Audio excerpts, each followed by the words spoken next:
ডেনমার্কার ইতিহাস। ডেনমার্ক ইউরোপের উত্তরে স্ক্যান্ডিনেভিয়ান অঞ্চলে অবস্থিত একটি দেশ। এটি প্রধানত জুটল্যান্ড উপদ্বীপ এবং 4 শতাধিক দ্বীপ নিয়ে গঠিত।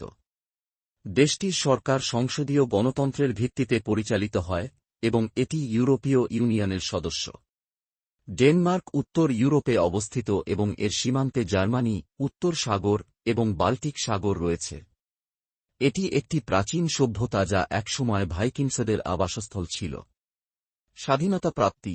ডেনমার্ক একটি স্বাধীন দেশ যা প্রাচীনকাল থেকেই রাজতন্ত্রের অধীনে পরিচালিত হয়েছে।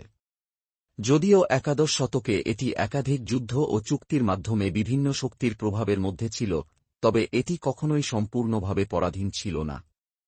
ডেনমার্কের মোট জনসংখ্যা প্রায় 60 লক্ষ। ডেনমার্কে রাষ্ট্রীয় ধর্ম লুথারান খ্রিস্টান ধর্ম। প্রায় 90% মানুষ এই ধর্মের অনুসারী। এছাড়া ইসলাম, ক্যাথলিক খ্রিস্টান এবং অন্যান্য ধর্মের মানুষও রয়েছে।